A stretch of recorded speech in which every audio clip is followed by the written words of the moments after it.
கர்த்தர் உன்னை தினமும் தேடி வருகிறார் என்ற தலைப்பில் நாம் அதிகமாய் தியானித்து வருகிறோம். ஒவ்வொரு நாளும் நம் தேவன் நம்மை தேடி வந்து நமக்கான எல்லா காரியத்தையும் செய்து முடித்து கொண்டிருக்கிறார்.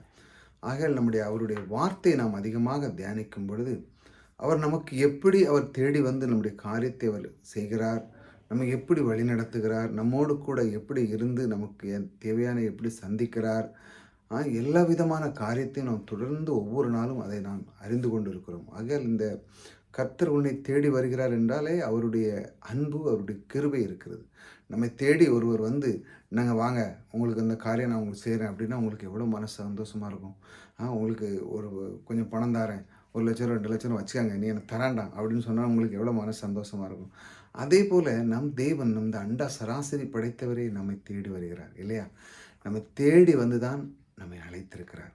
நம்ம எங்கேயோ இருந்தோம், எங்கேயோ கிடந்தோம் பாருங்க. ஆனால் நம்மை தேடி அவர் வந்து அவருடைய அன்பை கொடுத்து நம்மை மீட்டெடுத்திருக்கிறார். அதே போல தான் ஆபிரகாம் பாருங்க, அவன் எங்கேயோ இருந்தான், அவனை எழுப்பி இந்த உலகத்தின் ஒரு அற்புத காட்சி பொருளாக அவனை வைத்து எல்லாத்தையுமே அந்த காரியத்தை அவர் செய்து முடித்து அவன் மேலே பல ஆசீர்வாதங்களை வைத்து இன்றைக்கும் நம்ம பார்த்தீங்கன்னா ஆபிரகாமுடைய ஆசீர்வாதம் நமக்கு வேணும்னு நம்ம ஜெபம் பண்ணுறோம் இல்லையா? அந்த அளவுக்கு அவர் தேடி வந்து இது செய்கிறார். அதே போல் உங்களுக்கும் அவர் தேடி வருகிறார். அவர் வார்த்தை கவனிப்போம். உத்தம இடத்தையும் கீர்த்தியும் கொடுப்பேன். உத்தம இதயத்தையும் பாருங்கள், உத்தம இடத்தை, உங்களுக்கான இடத்தை அவர் தருகிறார். பாருங்கள், கீர்த்தியும் அவர் நம்மளை ஒரு ஒரு உயர்ந்த ஸ்தானத்தை அவர் கொடுப்பேன். நம்ம என்றும் நீங்கள் எப்பொழுதும் சந்தோஷமாக கீர்த்தியோடு மகிழ்ச்சியில் குறைவில்லாமல் நான் உனக்கு கொடுப்பேன் என்றும் அழியாத நித்திய நாமத்தை அவர்களுக்கு அழியாத நாமம் என்பது கிறிஸ்துவின் நமக்குள்ளே கொடுக்கப்பட்ட அந்த தரித்த நாமம். இது இதயத்துக்குள்ளே எப்பொழுது நமக்குள்ளே இருக்கும் பொழுது அது அழியாது. நாம் மேலோட்டமாக சிந்திக்கக்கூடாது. இந்த உலகத்தில் பாருங்கள், பலவிதமான காரியங்கள். உலகம் ஒன்று சொல்லும், ஆனால் நம்முடைய தேவனுடைய வார்த்தை சத்தியம். அதை நாம் அதிகமாக அறிந்து கொள்ள வேண்டும். இன்றைக்கி நீங்கள் காலையிலேருந்து எந்திரிச்சதுலேருந்து நீங்கள் பார்த்துருப்பீங்க, சூழ்நிலைகள் ஏதோ மாறி இருக்கும். மற்றவங்க சொந்த பந்தங்கள் ஃபோன் பண்ணியிருப்பாங்க, எனக்கு அப்படி இருக்குது, இப்படி இருக்குது, எனக்கு அது முடியல, இது முடியல, எனக்கு பண பிரச்சனை இருக்குது, அதெல்லாம் பாருங்கள். இந்த உலகத்தில் இப்படி பிரச்சனைகள் ஏகப்பட்டது அங்கே எங்கே வரும். உங்களை பற்றி தவறாக பேசுவாங்க. இப்படி சூழ்நிலைகள் ஒன்று உங்களை தாக்கி கொண்டே இருக்கும். இது இந்த பூமியில் எல்லாருக்கும் உண்டு. இது தாக்கி கொண்டே இருக்கும், உங்களை நெருங்கி கொண்டே இருக்கும். ஒவ்வொரு நாளும் அது வந்துக்கிட்டே தான் இருக்கும். ஆனாலும் நீங்கள் அதை ஓவர் கம் பண்ணுவது எப்படி? தேவனுடைய வார்த்தை கொண்டு. இந்த தேவனுடைய வார்த்தை என்ன சொல்லுகிறது? இப்போ நீங்கள் பலவீனமாக இருக்கீங்க, உங்களுக்கு சுகம் இல்லை. ஆனால் நீங்கள் என்ன சொல்லும்? அவருடைய தழும்புகளால் நான் சுகமானேன். உங்களுக்கு சம்பாதிக்கிற பலத்தை யார் கொடுக்குறா? எனக்கு சம்பாதிக்கணும், என்ன செய்ய அப்படின்னு எங்கள் சூழ்நிலையில் நீ சொல்லும்.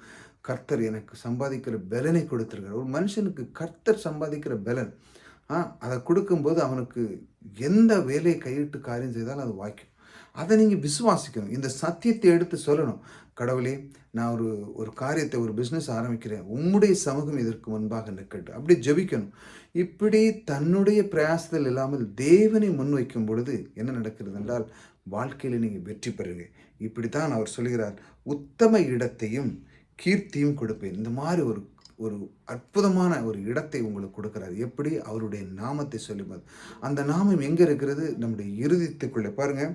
அழியாத நித்திய நாமத்தை அவர்களுக்கு அருளுவேன்.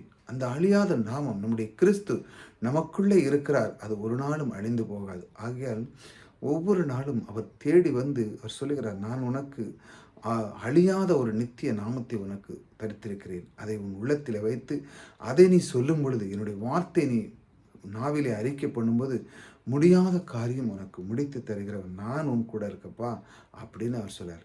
உனக்கு எல்லா விதத்திலுமே நான் உனக்கு கூடவே இருந்து எங்கு சென்றாலும் நான் கூடவே இருக்கிறேன் என்று சொன்ன அந்த கர்த்தர் உங்களோடு கூட இருக்கிறார். அதனால் அவர் தேடி வருகிறார்.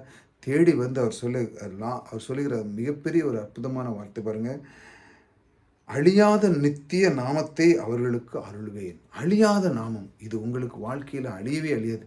இயேசு கிறிஸ்துவின் நாமத்தை சொல்லி நீங்கள் ஜெபிக்கும் பொழுது முழு விசுவாசத்தோடு உங்களுடைய நம்பிக்கை தேவன் மேல் வைத்து உங்களுடைய எல்லா ஒரு காரியம், ஒரு படிப்புனாலும் சரி தான், வேலைனாலும் சரி தான், பிஸ்னஸ்னாலும் சரி தான், அவரே உங்கள் காரியத்துக்கு முன்பாக, சமூகத்துக்கு முன்பாக வையுங்கள். தேவனே, நான் செய்யிட்ட காரியங்கள் இந்த காரியத்துக்கு உம்முடைய சமூகத்தை முன்பாக வைக்கிறேன். அப்படி செய்யும் பொழுது உங்களுக்கு ஞானம், அறிவு, சந்தோஷம், உத்தமமான இடம், இந்த மாதிரி எல்லாமே உங்களுக்கு அருள் புரியவர் உங்களோடு கூட இருக்கிறார். அதனால தான் நாம் தொடர்ந்து இதை கேட்டுக்கொண்டு வரோம். கர்த்தர் அவர் உங்களை தேடி வருகிறார். தேடி வந்து வார்த்தையை கொண்டு நடத்தி உங்களுடைய வாழ்க்கையை பிரகாச பண்ணுகிறார். புதிதாக வந்தவர்கள் சப்ஸ்கிரைப் பண்ணி தொடர்ந்து கர்த்தர் உன்னை தினமும் தேடி வந்து உங்களுக்கு எல்லா காரியத்தையும் செய்கிறவர் உங்களோடு கூட இருக்கிறார். வேத வசனத்திலிருந்து அவர் எப்படி தேடி வருகிறார், என்ன வார்த்தை கொடுக்கிறார் என்று நாம் தொடர்ந்து கற்றுக்கொண்டு இருக்கிறோம். கர்த்தர் உங்களோடு கூட இருக்கிறார். கர்த்தர் உங்களை ஆசீர்வதிப்பார்.